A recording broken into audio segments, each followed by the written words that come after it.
Sir என்ன sir அரசியல பயங்கரமா போயிருக்கு. நம்ம தமிழ்நாட்டுல ரொம்ப அடிக்கடி பயங்கர பிளாஸ்டா போயிருக்கு. என்னவா பண்ண முடியும்? நம்ம தமிழக அரசு என்ன பண்ணிட்டு இருக்காங்கன்னு அவங்களுக்கே தெரியல போல.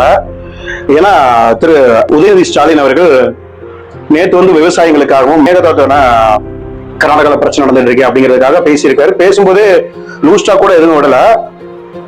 பாத்தீங்க அப்படின்னா ஒரு பெண்மணி, அதாவது ஒரு நடிகை பேரை கூட அவர் வந்து சொல்லல. அதாவது தண்ணி வந்து எங்க இல்லைனாலும் கண்டிப்பா அங்க வேணும் அப்படிங்கறது மாதிரி சொல்லியிருக்காங்க. அது வந்து இவங்க டபுள் மீனிங் எடுத்திருக்காங்க. ஏன்னா தமிழக அரசு சில தாவேக்கா நண்பர்கள் எல்லாமே பாத்தீங்கன்னா எல்லாத்தையுமே தவறாதான் எடுத்துப்பாங்க, இதையும் தவறா எடுத்திருக்காங்க.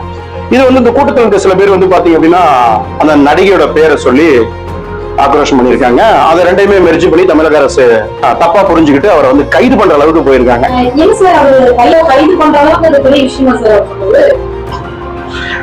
கைது பண்ற அளவுக்கு இது பெரிய விஷயமே கிடையாது. ஏன்னா அவங்க வந்து கேஸ் ஃபைல் பண்ணிருக்கலாம், அவங்க மேல ஒரு கேஸ் போட்டிருக்கலாம், இந்த மாதிரி ஒரு அவதூறு வழக்கு போட்டிருக்கலாம். ஓகே ரைட், ஏன்னா தப்பா பேசுறாங்க இந்த மாதிரி அப்படின்னு கூட என்னையும் அந்த பொண்ணை வச்சு கூட மெர்ஜி பண்ணி தப்பா பேசுறாங்க அப்படிங்கறது கூட அவங்க சொல்லியிருக்கலாம். பட் வந்து இந்த அரெஸ்ட் வாரண்ட் அப்படிங்கிறது இது தேவையில்லாத ஒரு செயல் அப்படின்னு சொல்ல முடியாது. இது வந்து தேவையில்லாத ஆணிதான். தமிழக அரசு ஏற்கனவே புடுங்கிட்டு இருக்க ஆணி எல்லாமே தேவையில்லாத ஆணிதான். அதுல இதுவும் ஒரு ஆணி. அதாவது திரு உதயநிதி ஸ்டாலின் அவர்கள் அரெஸ்ட்ங்கிறது இது தேவையே இல்லாத ஒண்ணு.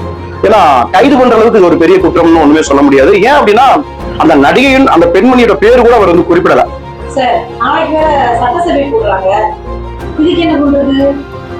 என்ன பண்றதுன்னு தெரியலமா. ஏன்னா நாளைக்கு வந்து சட்டசபை கூட்டத்தொடரு. ஏன் அப்படின்னா நாளைக்கு வந்து பட்ஜெட் தாக்கல் பண்றாங்க, வேளாண்மை வாரியம் பட்ஜெட் தாக்கல் பண்றாங்க. இது ஒவ்வொரு டிபார்ட்மெண்ட்டுக்கும் எவ்வளவு ஃபண்ட் ஒதுக்கணும், யார் யாருக்கெல்லாம் ஒதுக்கணும், எவ்வளவு ஒதுக்கணும் அப்படிங்கிற ஒரு பட்ஜெட் கூட்டத்தொடர் தான் நாளைக்கு வந்து நம்மளுடைய தமிழக சட்டசபை கூட்டத்தொடர். சோ இந்த ஒரு இவ்வளவு பிரச்சனைகளை வச்சுக்கிட்டு தமிழக அரசு வந்து திரு உதயநிதி ஸ்டாலின் அவர்களுடைய கைதுங்கிறது இப்போதைக்கு இது தேவையில்லை அப்படின்னு தான் சொல்ல முடியும். ஏன்னா இன்னைக்கு கொலை, கற்பழிப்பு, பாலியல் வன்கொடுமை, இதே வந்து கர்நாடகா கவர்மெண்ட் வந்து பாத்தீங்கன்னா நமக்கு வந்து மேகதானை கட்டுறதா இருக்கட்டும், நம்ம காவிரி நீர் வந்து நமக்கு தராம அவங்க வந்து நம்மளை வந்து வஞ்சிக்கிறதா இருக்கட்டும், பிரச்சனைகள் நமக்கு வந்து தமிழ்நாட்டுல கிட்டத்தட்ட 1000க்கு மேல இருக்குது. சரி பண்ணோம் அப்படின்னா நமக்கு ஒரு வருஷம் பத்தாது.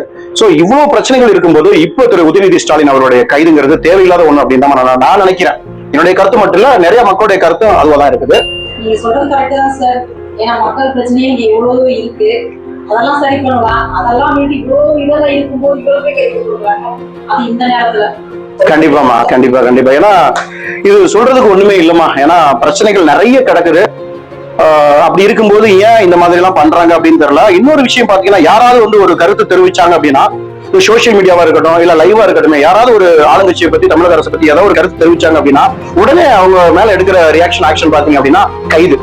கைதுங்கிறது இதுக்கு வந்து ஒரு தீர்வு இல்லமா. ஏன்னா ஒரு விஷயத்தை கேள்வி கேட்கும் போது அதுக்கு சரியான பதில் சொல்லணும், ஒரு தமிழக அரசோட கடமை. ஓகேவா? கேள்வி கேட்டா பதில் சொல்லணும், அதுவும் சரியா பதில் சொல்லணும். பதில் தெரியல அப்படிங்கிறதுக்காக எல்லாரையும் வந்து கைது பண்றதுங்கிறது சரியான தீர்வு இல்லை அப்படிங்கிறது என்னுடைய ஒப்பீனியன். சோ பார்க்கலாம்.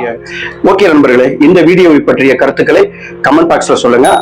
நம்ம சேனலுக்கு நீங்க புதுசு அப்படின்னா இந்த சேனலை சப்ஸ்கிரைப் பண்ணுங்க. இந்த வீடியோ பிடிச்சிருந்துச்சுன்னா லைக் பண்ணுங்க, ஷேர் பண்ணுங்க. தேங்க்யூ. மீண்டும் அடுத்த வீடியோவில் நாம் சந்திப்போம். நன்றி.